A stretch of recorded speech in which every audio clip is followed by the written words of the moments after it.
Por supuesto que el auge de la ciencia política en México va a ocurrir desde los 70s a los 80s, dado que para esas décadas ya se tenía a profesionales de la ciencia política, investigadores que estaban localizados en la UNAM, en otras universidades, en el Colegio de México, ¿verdad?, en el CIDE, y que de alguna manera empezaron a tener mayor penetración en la opinión tanto de expertos en política como de los propios gobernantes, ¿no? Y hoy, digamos desde los 90 para acá, de los años de 1990 para acá, ha tenido mayor éxito todo lo que tiene que ver con los trabajos de la ciencia política relacionados con lo electoral y con los cambios democráticos e institucionales que se están dando. Entonces, digamos que México todavía es un país con una disciplina joven, pero ya consolidada gracias también a la transición democrática que ocurrió en los 80s y 90s en este país y que fortaleció el estudio de la ciencia política, ¿verdad?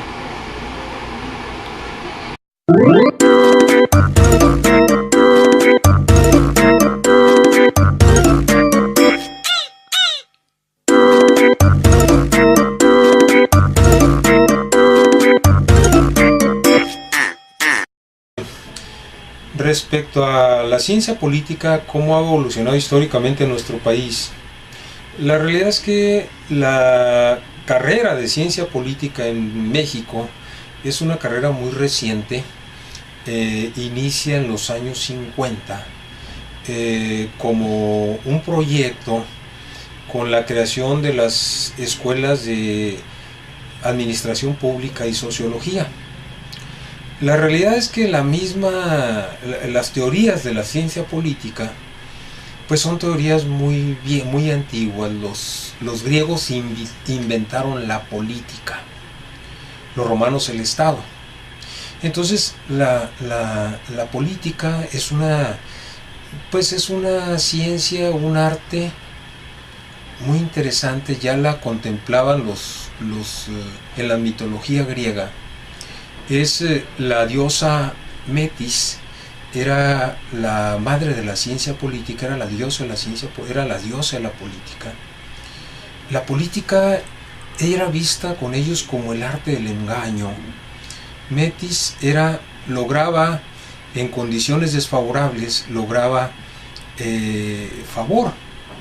Esto era porque ella tenía la cualidad de camuflajearse, de convertirse, de disfrazarse en animal, agua, etc. Entonces la política, por eso, como la guerra, es el arte del engaño.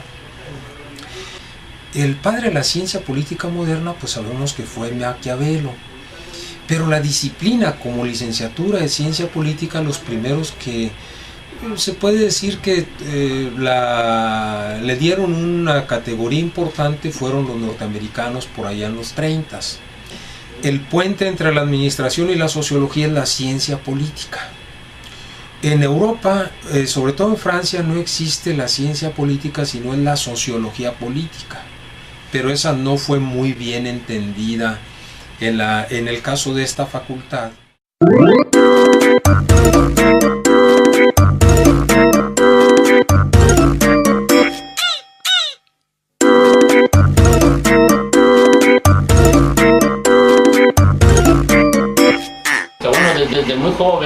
Desde muy joven yo crecí en una familia muy politizada, hermanos, somos muchos hermanos, y siempre se discutía en la casa sobre política. Había hermanos de distintas corrientes políticas, de distinta opinión, junto con mi padre, y desde muy chavo empecé a escuchar sobre política y cuestiones de partidos, y además tenía una vocación por las ciencias sociales. Entonces desde joven, desde la secundaria, yo elegí esta carrera.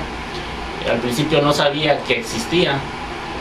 Yo creía que a lo mejor derecho era la que estudiaba la política, o a veces me decían que economía, pero hasta que descubrí que existía esta carrera me decidí por esto. Y siempre me ha gustado la ciencia política en la lógica de aprenderla, conocerla a través de, obviamente, del estudio, ¿verdad? También me interesa la acción política porque es parte de lo que uno estudia, pero finalmente uno de los elementos centrales, yo creo que me llamó mucho la atención de esta disciplina, fue el entender la complejidad del desarrollo humano y las variantes del desarrollo humano que se dan entre países, dado que la política a veces está asociada a que una nación sea próspera o una nación sea pobre, ¿verdad? Esa sería la definición del por qué me interesó la ciencia política, para conocer, digamos, las diferencias en el desarrollo de las naciones, ¿verdad? Y por supuesto entender la política como la construcción de un orden civilizado para lograr prosperidad y bienestar en la sociedad.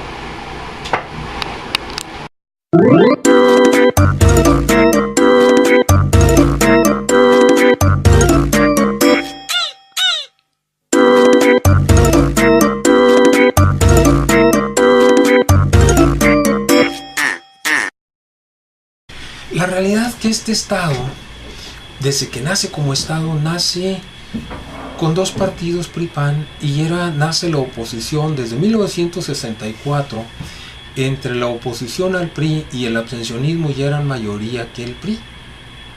Y entonces este es un Estado donde por primera vez gana un candidato diferente, un partido diferente al PRI, desde que se crea el PNR en 1929. En 1989 el PAN gana la primer gobernatura. Era muy difícil un cambio rápido porque había gobiernos divididos, o sea, era un gobernador de un partido, pero tenía un partido de diferente mayoría en el Congreso y en los municipios, etc.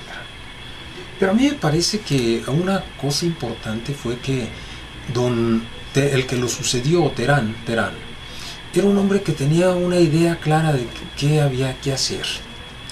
Y es que el problema de Mexicali, y es el problema del Estado, desde el punto de vista político, que el PAN no logró construir un modelo político alternativo, diferente al priista, sino que se montó sobre las mismas estructuras administrativas. Entonces la realidad es que no hubo un cambio y la gente no lo percibió. Fue lo que pasa con Fox y con Calderón. La alternancia no quiere decir cambio. O sea, nosotros entendemos cuando ustedes lleven modelo de sistemas que los sistemas se permean, o sea, el medio ambiente los afecta. Cuando cambia el medio ambiente tiene que cambiar el sistema. En este caso no cambió el sistema. Y entonces Terán, por eso tenía la idea él de una mesa de consensos, y yo trabajé ahí, fui asesor, sobre una reforma integral al marco jurídico, que eso era lo que necesita nuestro Estado. Y entonces, lo más importante, y no es solamente local, porque en lo local se refleja lo estatal y lo nacional. Nosotros necesitamos un nuevo pacto con el Estado, porque la esencia del Estado, cuando nace el Estado, por ejemplo, en México no había Estado, nace en 1824, nos constituimos como nación. Y entonces el Estado no es más que la expresión de las fuerzas políticas. Por eso la Constitución no es un documento de leyes, es un documento político, dice Constitución política, y es la expresión de las fuerzas políticas. Y entonces en México debe de haber otro pacto nacional, porque el primer encargo del Estado es tu seguridad, la seguridad pública. Cuando no hay seguridad hay ingobernabilidad, que es lo que está pasando ahorita. ¿Por qué? Porque nosotros necesitamos otra Constitución, constituirnos de otra manera. Ya cambió la sociedad, cambió el sistema, cambió todo, necesitamos un cambio. Nos han regateado el cambio. Por eso la democracia no se puede consolidar, ¿verdad? Y entonces en ese sentido necesitamos construir nuevos pactos con el Estado. ¿Tú qué vas a hacer?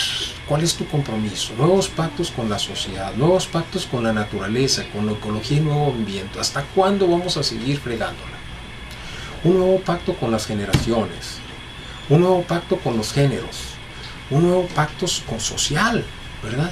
Y en ese sentido, el Estado es un Estado que no es un Estado que sea tan eficiente, eficaz, oportuno, y que de alguna manera, por eso tú lo ves, nosotros lo podemos ver a través de una serie de indicadores sobre cómo percibe la gente las instituciones.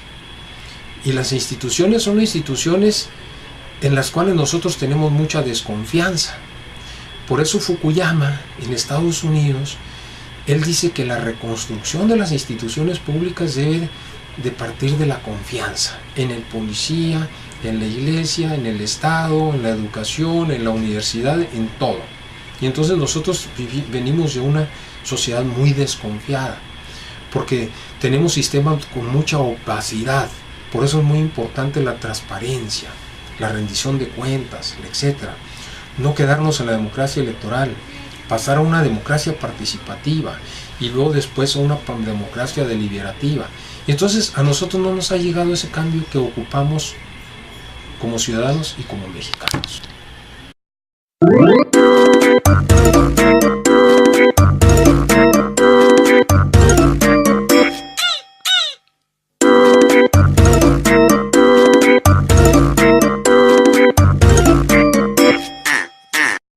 Se refiere al cambio de las instituciones, ¿no?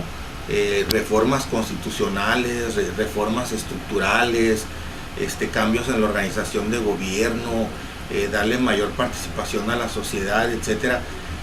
Sin embargo, vemos que cada uno de los gobiernos del 2000 para acá, pues lo que ha estado haciendo es seguir trabajando, pero con las instituciones que fueron creadas desde principios de mediados del siglo XX, ¿no?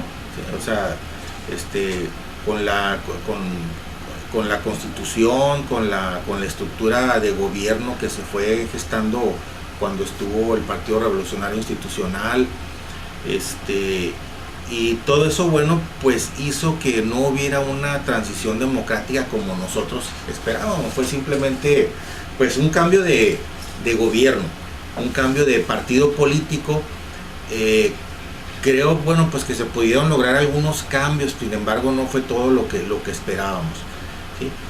Algo que sí hay que hacer notar es de que a partir del año 2000 sí se pudieron desarrollar más lo que fue la cuestión de las instituciones, pero electorales, sí se fueron desarrollando más. Tenemos a nivel federal, instituciones electorales pues muy fuertes, instituciones que se han ido desarrollando y que, bueno, a nivel internacional son un ejemplo.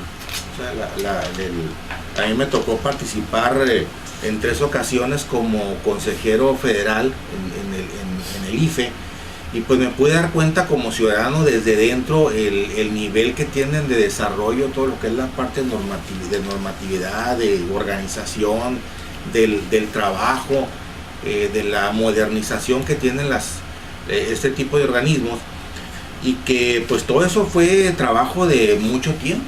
Sí, podrá haber gente que no está de acuerdo cuando gana un partido, ¿no? Si gana el PAN, pues hubo fraude; si gana el PRI, pues hubo fraude, ¿no? Pero el hecho es de que son instituciones muy sólidas, y más en un país como México, en donde la democracia es una democracia que está sustentada en lo electoral, más que si hablamos de Estados Unidos, allá puede pasar cualquier cosa. Es más, es un sistema electoral muy imperfecto. Sin embargo, como tiene otras instituciones muy desarrolladas, ¿verdad? Un sistema de justicia muy desarrollado, un sistema federal desarrollado,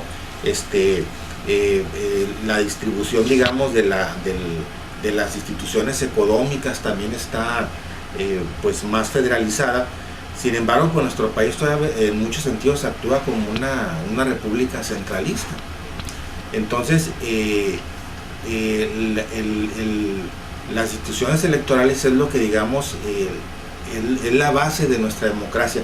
Entonces, cuando hablamos del desarrollo democrático y de la transición democrática, debemos de hablar también de desarrollar otros aspectos de la democracia: la parte social, la parte política, la parte económica, la parte cultural. Son muchas esferas dentro de la democracia. Entonces, si nosotros vemos a lo largo del tiempo de lo que es la historia de nuestro país, pues vemos que, por ejemplo, a principios del siglo XX, con la Revolución Mexicana, pues se desarrollaron, fue un avance político, ¿sí? Más que económico y social. En tiempos de Lázaro Cárdenas pues fue un desarrollo social, ¿no? Con todo lo que se pudo lograr con el cardenismo. Si hablamos del tiempo, por ejemplo, de Salinas de Gortari, pues fue un cambio en lo económico. O sea, ha habido diferentes periodos, pero de lo que se trata es de que podamos lograr esos tres aspectos al mismo tiempo. Entonces creo yo que este es un reto que tiene el gobierno actual. O sea, tenemos problemas de índole social muy grandes, ¿sí? Una distribución de la riqueza pésima en nuestro país, algo que tenemos que trabajar.